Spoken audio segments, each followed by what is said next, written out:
یہ صرف عرض وطن پاکستان کی کہانی نہیں ہے، پورے 56-57 اسلامی ملک ہمدردی کے دو بول بولنے سے قبل بھی ان لفظوں کو تولتے ہیں کہ اس سے کسی کی ناراضگی تو نہیں ہوتی۔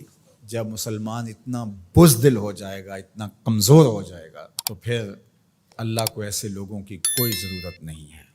پھر ذلت، رسوائی، نکبت مقدر ہوگی اور وہ آپ کے سامنے ہے۔ وَأَنْتُمُ الْأَعْلَوْنَ إِن كُنتُم مُؤْمِنِينَ، تم سر بلند ہو کر مومن بن کے رہو، عزت کا تاج تمہارے سر پہ رکھوں گا، یہ میرے رب کا وعدہ ہے، لیکن شرط یہ ہے کہ تم مومن بن کے رہو۔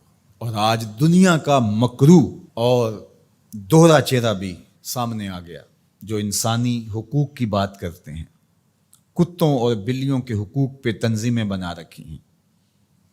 آج بلکتے بچے، یہ ایک تصویر دیکھی نہیں جاتی کہ ایک حاملہ عورت کٹ جاتی ہے تو اس کے پیٹ سے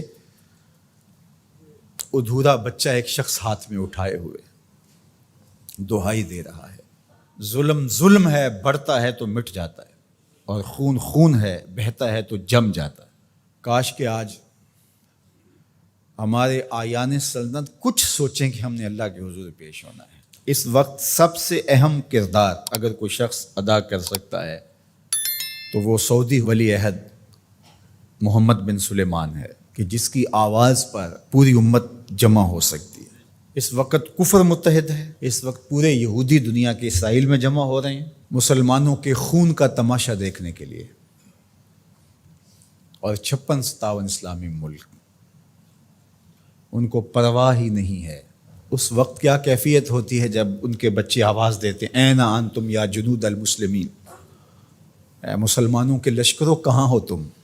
کس طرح ان کو جواب دیں؟ ایک بیٹی نے آواز دی تھی، صرف ایک بیٹی نے، ناہید نام تھا اس کا، اور بدترین حکمران دنیا اسے مانتی حجاج بن یوسف کو۔ ایسے جمعے کا خطبہ دے رہا تھا تو محراب کے پیچھے سے آوازیں بلند ہوئیں، تو اس نے پوچھا کیا ہوا؟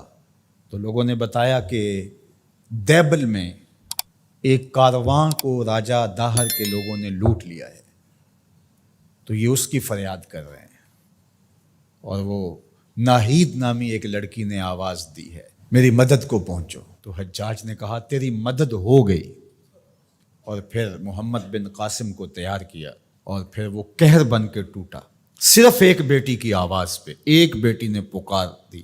آج کتنی بیٹیاں ہیں، کتنے بچے ہیں، آج وہ نام لے لے کے آوازیں دے رہے ہیں، لیکن ہے کہ کسی کی زندگی کا لف و نشر غیر مرتب ہو، کسی کی نیند میں خلل آ جائے، کسی کے عیش و عشرت میں، کسی کے طرز زندگی میں فرق پڑ جائے۔ بے حسی کی یہ کیفیت ماضی میں کبھی نہیں دیکھی تھی جو آج دیکھنے کو مل رہی ہے۔ آہستہ آہستہ ہمیں مادیت زدہ کر کے، مسائل میں الجھا کر کے ہمیں اس جگہ پہ کھڑا کر دیا گیا کہ ہم کسی قابل نہیں رہے، لیکن اگر ہم سچے دل سے رب کے حضور حاضر ہو جائیں اور مظلوم کی داد رسی کے لیے کھڑے ہوں، تو اللہ آسمان سے بھی رحمت نازل کرے، زمین سے بھی رحمت نازل فرمائے، اللہ آسانیاں کرے اور فلسطینیوں کو کامل فتح یاب فرمائے، اور اللہ اس امت کو کھویا ہوا وقار دے، اور 56 اسلامی ممالک کو غیرت مند حکمران عطا فرمائے،